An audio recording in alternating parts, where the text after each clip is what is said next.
'Twas the night before Christmas, but Christmas was no more. No presents to deliver, no reindeer to soar. It's the year 8000, and nothing's the same. The world is a wasteland with too many horrors to name. Everyone around must kill to survive. That includes even Santa, to make it out alive. So snuggle in tight, kids, while I share with you a tale about a world like our own, if it was dropped into hell.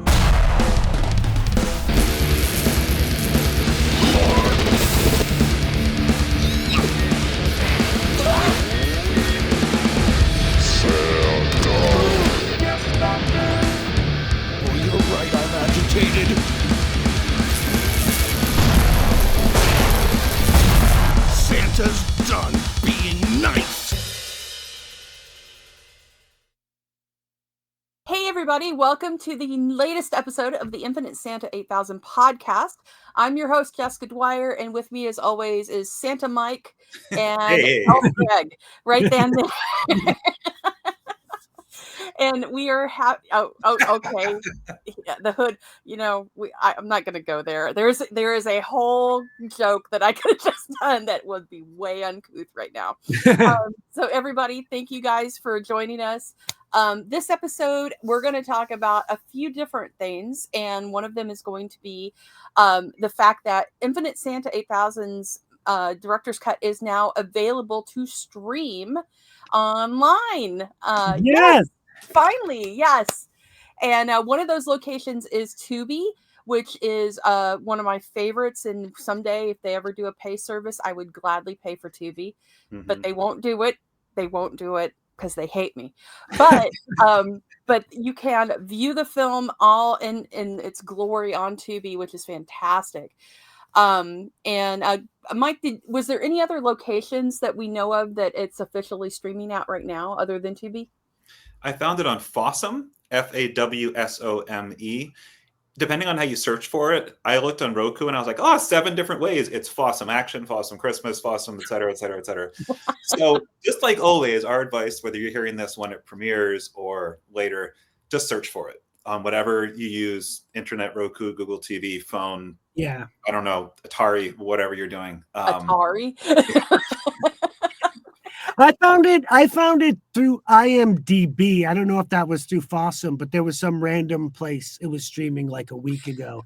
And I think if you do a Google search for it, it does give you a pop-up on the side that will tell you where to watch.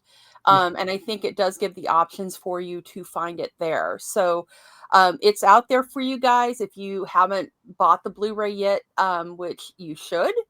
Mm-hmm. But if you haven't, you can stream it and give everybody a wonderful gift this holiday season by playing that during Christmas Eve when the kids are in the house. For sure. They'll stay up for sure. They won't be able to go to sleep. Yeah, they'll be too terrified. But speaking of the Blu-ray, we wanted to talk about the Blu-ray really quickly, and I wanted to give Mike a chance to talk about the extras on the Blu-ray itself, which is the initiative to go buy this thing because it's packed with features. Sure. So I think the biggest feature for me, the most special, is the web series is available in the best transfer possible. This web series came out in early YouTube. It was 720p, not even 1080p. The compression for it was not that good. I didn't know. I learned something new today. I found it when I went back to the originals, which is what Synapse used to transfer for this Blu-ray. I realized they were all tiny. So Synapse did an amazing job with our film, but it's just as good with the web series. It is the only place to see it that good. In addition, there's tons of behind-the-scenes stuff, interviews with Greg, myself, our artists, our actors, and a feature commentary on the film, and commentaries on every webisode. Yeah, webisode, that's the word. Commentaries on every webisode between Greg and I. 6 were done when they came out for a DVD limited run, and then 7 were done. 6, 7? Yeah, that's right, something like that, for the Blu-ray release. So you can actually hear us jump from 2010 to 2023. And there's 2 music videos, and there is a teaser for another Infinite Santa project, and I think that might be it. Did you? That's all there is. Oh, and also, of course, if Synapse did an amazing slipcover, limited edition, only 1,000 printed. I have no idea when they're going to go, but if that matters to you, if you're a Blu-ray collector, as I know a lot of people are, I love slipcovers, I love steelbooks, I love all that stuff. Get it now, because I don't know when you can get it afterwards. Physical media, baby. It's the way to keep it alive. Yep. Yeah, and the slipcover thing, I've realized there's a whole subculture of people that live, sleep, eat, and breathe slipcovers and the steelbooks. I knew the steelbooks were a big thing, but the slipcover I did not realize was such a big deal.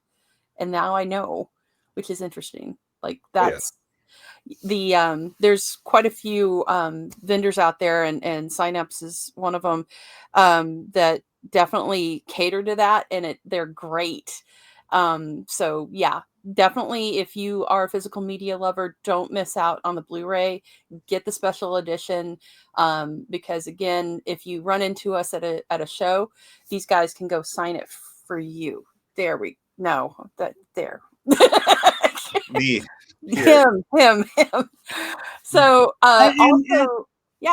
not to I think Mike brought up a good point. Like I know with other projects, and when other stuff we've done has been released, I mean, most streaming services have gotten a lot better with their transfers. But the only way to really see it the way we intended is through the Blu-ray. Because we never know how a file, we're about 6 people removed from where we gave it to it. Michael and I do very good quality assurance, but we're basically and Synapse does a good job, but they hand it off to other people too. Yep, and maybe someone has terrible Wi-Fi, or there's a storm, or their kid is playing, I don't know, the new Grand Theft Auto and crashing all their all their Wi-Fi. So as Greg said, there's tons of reasons it might not look the best. And you can't get that much information streaming, period. Blu-ray holds more. No matter how good it is streaming, it's always going to be better. So, and you get to hold it in your hot little hand and have it forever, as long as the Blu-ray players work and we have electricity. So, and this might sound awful because I do not have a Blu-ray. What's on the disc? I've never seen it. This is the horrible behind the scenes that no one should know about. The fact that Greg Ansin does not have a Blu-ray player. Well, I have Blu-rays, and my Blu-ray player doesn't work, and all that good stuff. I mean, I'm guilty of a lot of stuff. I played in a band, and we signed a label, and we never got copies of our CDs. That's the way it goes. Synapse gave us copies, but in the past, it's so. With this, we actually do have a new trailer that we're going to be sharing with you this episode. If you're watching this on video, if you're not, you'll get to hear the audio of the trailer, which also works. But we will be sharing with you the new whiz bang trailer for Infinite Santa 8000. Do you want me to show that now? Yes, let's do it. Let's share that now. All right, here we go. 'Twas the night before Christmas, but Christmas was no more. No presents to deliver, no reindeer to soar. It's the year 8000, and nothing's the same. The world is a wasteland with too many horrors to name. Everyone around must kill to survive. That includes even Santa, to make it out alive. So snuggle in tight, kids, while I share with you a tale about a world like our own, if it was dropped into hell.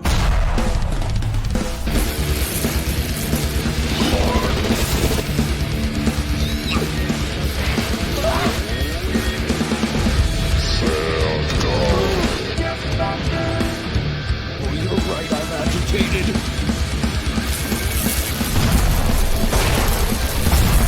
Santa's done being nice.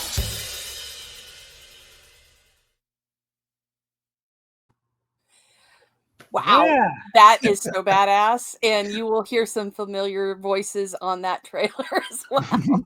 I can think of at least one. Yeah, I'm You're getting on to there too, Mike. I am. I'm there a couple times. You're there a Yep. couple times. Yep.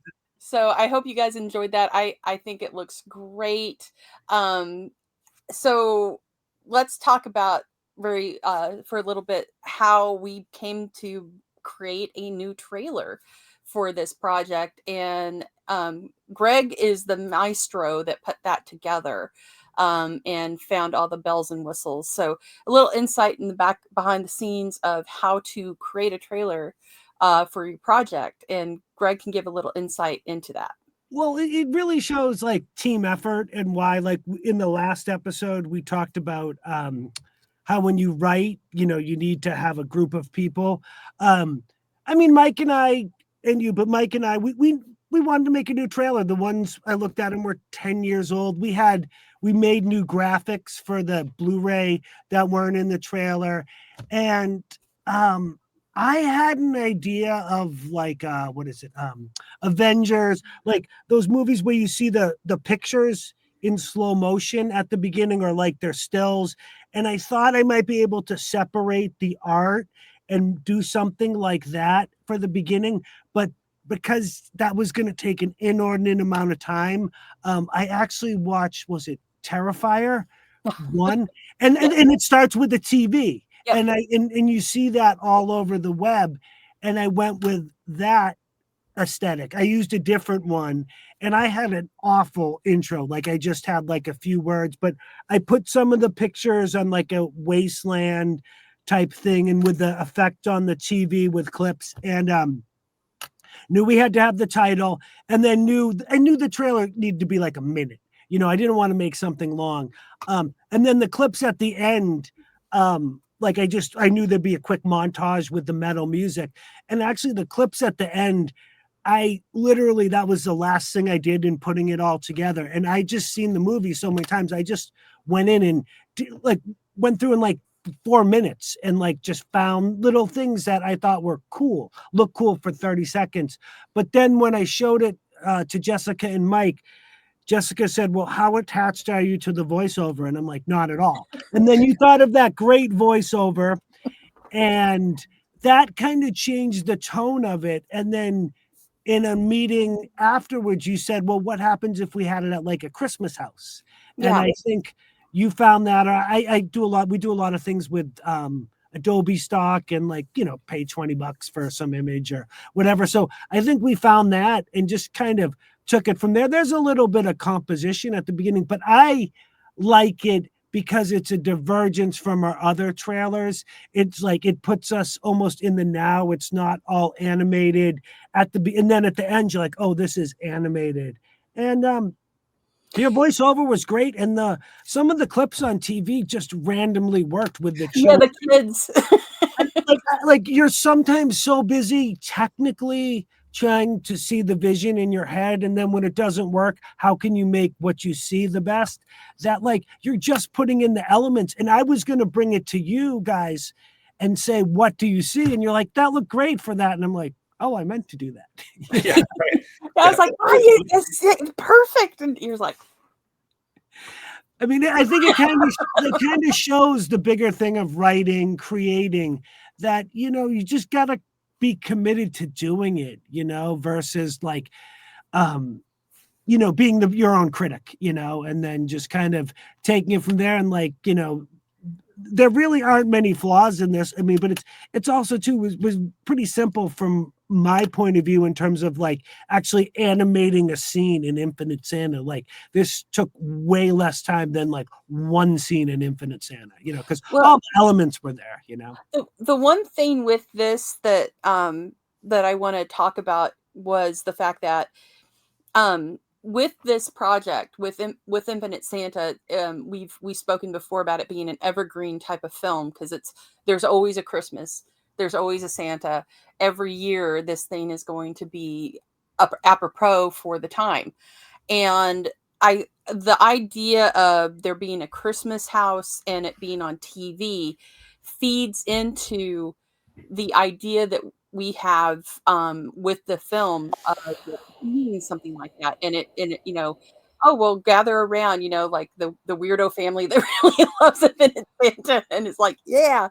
But it harkens back to that, and if you have a project that is specific to a time, like if you have like a horror movie that's set in Easter, or if you have animated film that is set in Halloween, this is the type of thing that can really frame it for people and show what you're trying to portray it as. And this, I think that the outside of this, it's kind of a neat counterpoint to the film. You've got this traditional looking house with the Christmas lights, and you zoom in, and there's this beautiful fireplace and an old timey TV, and then you have rock metal with applications playing on the TV.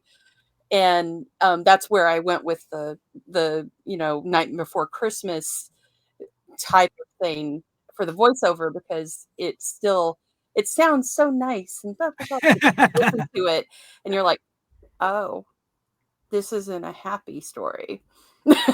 So that's where part of this came from.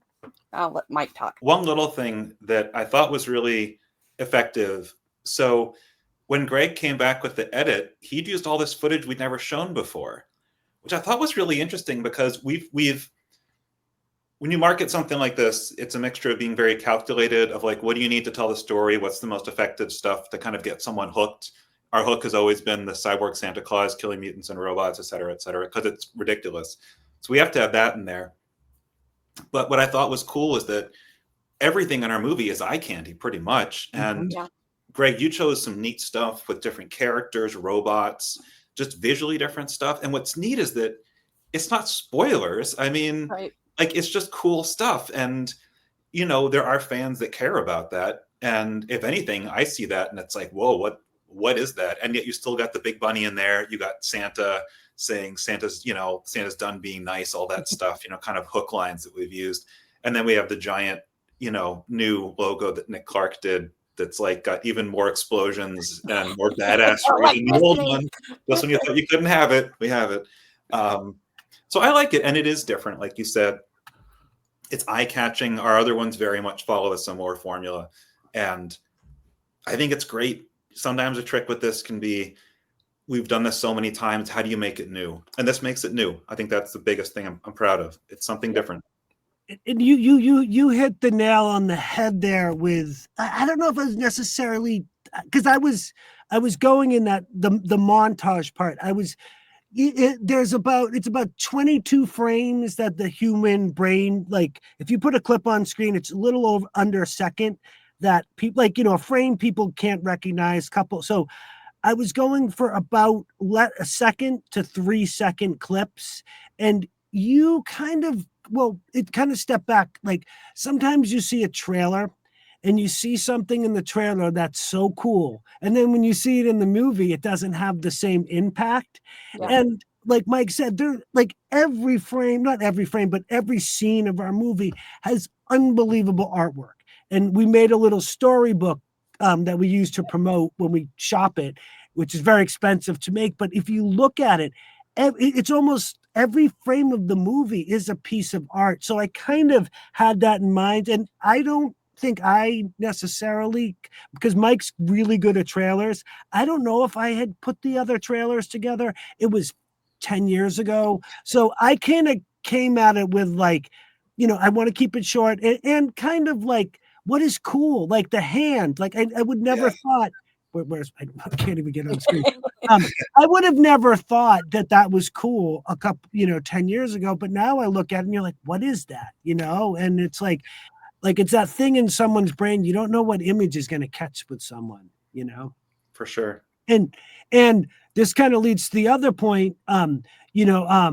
Mike's son is a great musician, and Mike had the idea of having him add some music to it. So he plays some guitar on it. So that was another element of something new to add to something old, add a new element, because we do want to continue this project. So, everything new we can add is great, Well, and that leads to the music video that Mike created with his son Jasper, who is a little badass guitar riff player who is cooler than every child. Sorry guys, but Jasper wins. And we were going to show you guys Jasper just riffing. We're going to just show you a little clip because the video's coming out. We want to want you to watch the whole video. This is what we call a teaser.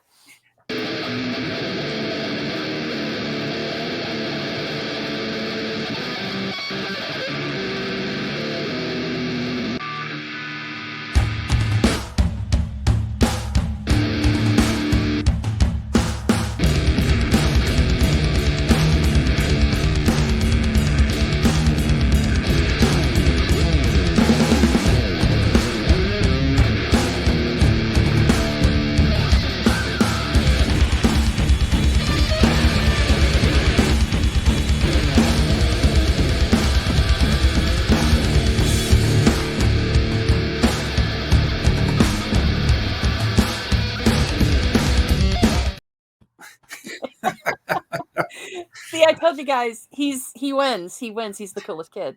Oh, he's cooler than all of us. I mean, Definitely. we have no contest with him. We're infirm and old. But so I believe the goal here is we will make available some bits of the music for everybody out there that would be interested in taking that and making their own riff on it. And posting that and sharing it with us so we can see what you come up with. Yeah, I mean, I will post they're called stems, but it's the drums and the bass and the guitar, which Jasper played to. There's also going to be a full-length video of Jasper's take, so you'll see his thing. But yeah, it would be great to see what people could do with it. I'd love to hear people riffing guitar or whatever. And, that's all when like talking about getting the tools of something, that's all I had to give to Mike to have him create something, Yeah, we'd love to see your music videos. If you want to make one and have it themed, like if you noticed, we had body parts hung by the fire, if you will, and just the crazy, if you want to gussy up as Infinite Santa himself, or any of the mutants, or however you want to do it, it would be really neat to see what you guys do with that. So yeah, we would love to see you do it. Yeah, it's funny in part because Jasper is responsible for this Blu-ray existing at all indirectly, because 2 years ago we were looking for something to watch and he told me he'd never seen it, and I had a screener Blu-ray we did for one of our screenings and showed it to him, and I was like, we got to get this out, and that started the conversation that led to all of this. Yep. But it's funny, he's been playing since he was 8. He started on the baritone ukulele and then he moved on to guitar. He loves it, and what's funny is he came up with the idea the same time I did. He came to me, he's like, I'd love to play over the music. I was like, funny you say that, because I think it'd be pretty cool. But what's neat is that he just played to the stems. He did a bunch of different takes, like Greg alluded to before. The stems are all the individual instruments. He played to them in headphones, and I just turned off the solo stuff, the kind of lead stuff that was on the previous version. And he played to it and just messed around. And then he had like 15 minutes or something. And I was like, all right, Jasper, I'm going to film you. Try to play it to what you did. He's like, what? I was like, yeah, just do your best. So then I put it in, and then I had him come in as I was editing, and he watched. I was like, okay, where are the parts where you actually played what you did? He's like, okay, here, here, here, and here. So when you see it in the video, that's like, where he was able to recreate what he was doing. But it was super fun. He designed that background himself. Like, we just had that stuff sitting around because that's how we are. We have like body parts, a giant skeleton, the Infinite Santa stocking and stuff, which is actually up in our living room now because we're decorated for Christmas. I very much wanted this to be his. Like, I want to bring our professionalism and experience and polish to it, but I want, like, he decided what he would play to, and he decided to headbang with the Santa hat, which actually he tried it kept falling off, which is why there's only like 20 frames in the video, because it kept flying which would be funnier. It just didn't fit. But yeah, and I just love it because it's like we've been talking about having a different audience take what we do and run with it, or bringing things in a new way to an audience that doesn't know this. I feel like this is a great example because he is passionate and, creative, and he's 12. He is an actual like a different generation. He's multiple generations removed from us. Oh yeah. His generation is pretty amazing. I mean, the world doesn't even know how incredibly cool and tough and wild these kids are. You're going to find out. But as someone that's seeing it on the ground floor, like, these kids are pretty awesome. So to have him lend, I don't call him the voice of the generation. That's ridiculous. Like, lend that kind of perspective of those kids, and just a fan. Like, yeah, he's my son. He loves this stuff. I mean, he knows each of you to varying degrees. I mean, he knows you through like text, Jessica, but like, he's part of this world. Sure. But to hear him filter all this and create something on his own, I think it's really cool. I'd love every fan to do that. I think it's awesome. Oh, I think you said it. It's like anybody making something of our stuff on their own or taking it to, it's like that's why you create art, is to make that impact and then have people interpret it how they interpret it, not how you interpret it. And and that could be with the playing or just anything, so I think it's fantastic. Well, and also you send us a link to whatever you come up with. We can share it on the podcast. We want to see it. We want to show it to the other fans of this movie and web series. So please go forth and create, because that's what we're all about. Definitely. Yeah, so absolutely. I know we've got upcoming episodes of the show. I wanted to give Greg a chance to give some insight into what we can expect in the future. And then I'm going to pick these two guys' brains on Christmas memories of favoritisms.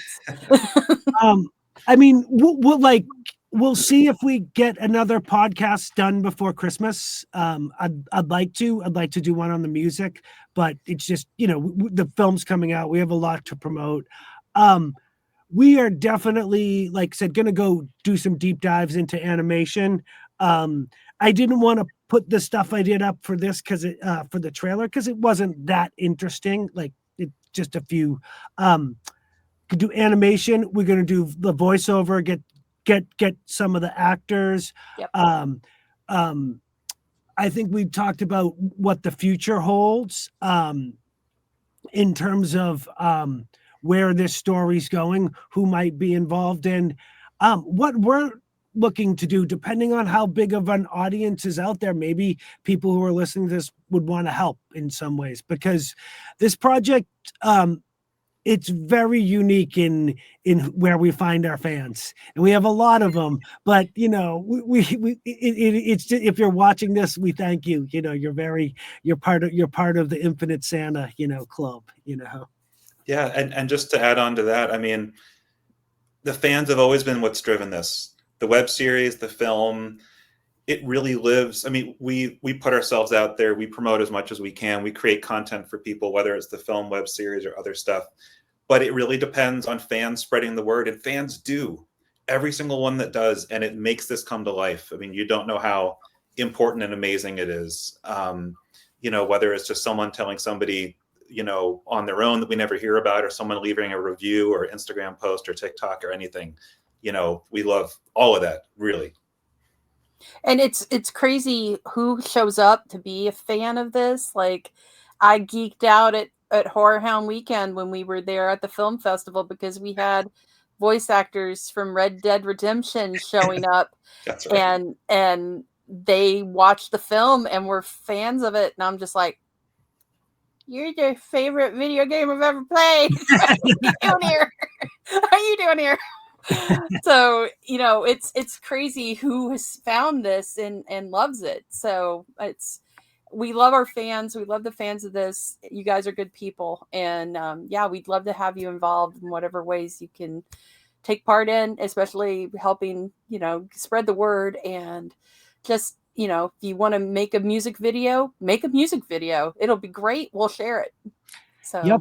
And it might get on the next Blu-ray. exactly. Or Exactly. the trailer or the end sequence with all of the cast lists and everything. We can add that in there too, because that's what Marvel does now. They just add like random stuff. Like if you guys saw Deadpool Wolverine, they just added every one of the old school Fox movies there. They had behind the scenes for the trailer sequence at the end, or the cast credits. That's what I'm trying to say. I keep saying trailer. Credit sequence at the end, which was really neat and made people sit in their seats and watch everything. So with that, I want to ask these two gentlemen to wander back in their minds to what their favorite Christmas specials from their youth would be. I don't care what you pick, animated, live action. I just was curious what one really stood out for you or means something to you. Like the Donnie and Marie Christmas special. Why not? I think at lunch I'm going to watch that on YouTube. You have a way better memory. Things like this. I mean, a very Brady Christmas. It's like flashbacks. So I will start with mine because I was actually last year I was tasked with putting together a top 10 weirdest Christmas specials or films of all time, and my favorite, and I got that on the list, and I think it was my number one, was the Pee-wee's Playhouse Christmas special, because I have never in a million years the fever dream that is that Christmas special, with Grace Jones coming out of a box singing Little Drummer Boy, Charo playing the guitar, Joan Rivers being on a Christmas special with Frankie and Annette. You can't beat Paul Rubens as Pee Wee Herman, just bringing together the most odd assortment of people that works. And so Pee-wee's Playhouse's Christmas special, which some sweet people have posted in its entirety on YouTube. So you have your just, whatever you want to imbibe beforehand, and then have Grace Jones come out of a box looking like, just like she's going to kill you. And you'll let her, and singing Little Drummer Boy. I mean, mine, the only one that like really comes to mind is the Star Wars one. And that's just, that is so, that the Star Wars Christmas special, I'm not even making this up. Art Carney peddles galactic porn to Chewbacca's dad, and he's watching it, and it's galactic porn. He's peddling porn. There's so many things wrong with that. Oh, we love the 1970s. Because everybody was out of their minds on drugs. And and so much so that Carrie Fisher, decades later, asked about it, and she goes, I don't remember making it at all. And if you see her singing in it and you look at her eyes, she doesn't remember doing that. She is somewhere else. And she's in another galaxy. The other thing that's not really a special but is of this time is this is when Band-Aid came out with the We Are the World. And that's Band-Aid. And that's like that, that has its own thing, and that like, progressed into whatever what's the one with the Michael there was We Are the World. That was the years of like Hands Across America. Remember that? Yes. But the best one of all those was the metal one, We're Stars. That by far of all the songs, because metal, like the words are actually like really dark because it's metal. It's like where all the other ones are like, we'll save the world, and they're like singing in songs, we'll never save it. So I kind of jumping onto that. If you guys go on YouTube, and there's a guy named DJ Cumberbund who he did a mix. I don't know if Greg knows who this guy is, but you need to be friends with him. He did a mix, and it's perfect of Billy Idol's Rebel Yell and Feliz Navidad. And Oh my God. and I think it's called Rebel Navidad or something like that. And it is, and then he puts in, I think mixes in there some Rob Zombie. And it is the greatest. It has no right to be as good as it is. It has no right, and it's perfect. So that's my recommendation for you before Christmas comes, is to listen to DJ Cumberbund's I will. Rebel Navidad, because it is amazing. And every song he does, he works in Macho Man Randy Savage, going, yeah, every song. I'm sold. It's so great. Anyway, Mike. The first one is going to be a very brief honorable mention. I remember when the Simpsons holiday special came out. I think I'd seen maybe one or two Tracy Ullman things, but I was like, this is the most depressing thing I've ever seen. What the hell is going on? In retrospect, I love it because I get it. And it's very sweet. And knowing the series, like it's probably one of the best pilots ever. That's with Santa, when they get Santa's little helper. Yeah, and like, you know, they're like Homer's taking his son to the dog track, and like his best friend is the town alcoholic, and like he's depressed, and everything's dirty. Like this is before Beavis and Butthead, or even Married with Children. Beavis and Butthead in particular, where they used dirty paintbrushes for the background, so like everything looked all like gross. I mean, this is like everything looks filthy and weird. So that's a tiny little honorable mention, but the real one is the Claymation Christmas special, and there's a very specific reason. So we taped it. My sister and I taped it off TV when it came out. I think it was late 80s. And you know how when you're a kid and Christmas is approaching, like time just stops. Like I remember on the 17th being like, oh my God, it's almost here. And then just like sitting in class and like nothing, like time just didn't move. And then on Christmas Eve, of course, it's the slowest. So my sister and I decided at some point when we were I don't remember how old we were, that the best way to pass time would be to watch that Christmas special with commercials on repeat for hours and hours and hours and hours on Christmas Eve to pass the time until we had to go to church. And so I know every second of that. But That's even the one with the California raisins, right? Yeah, California raisins. But it's great. And it was you know, I've always loved animation. I mean, it's pretty obvious I wouldn't put myself through this if we didn't. But it was really cool just to see, you know, these amazing carols brought to life. Each one is very different. There's a lot of humor.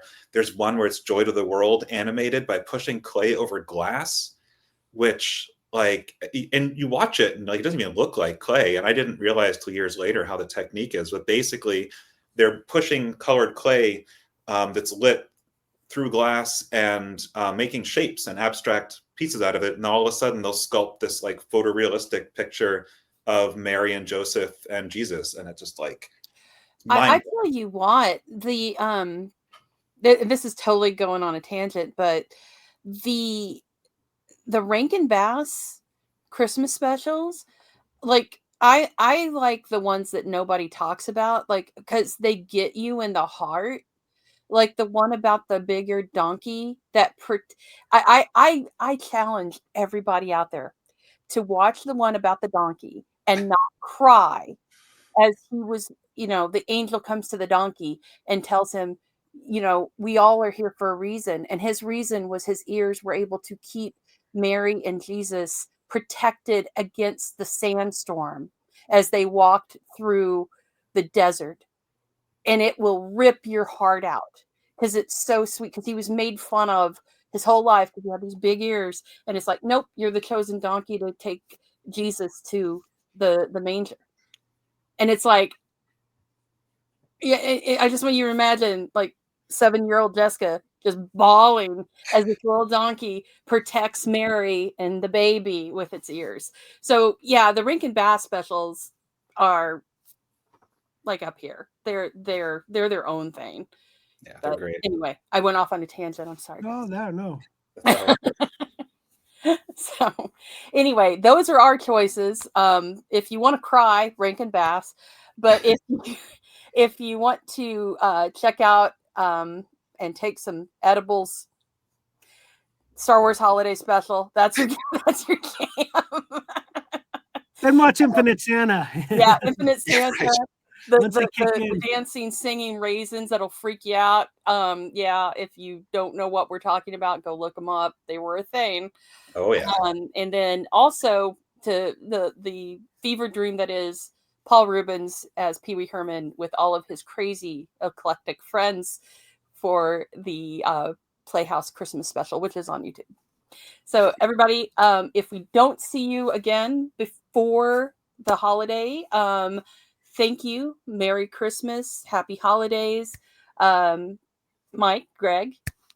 happy holidays, and hopefully you're on the naughty list instead of the nice list.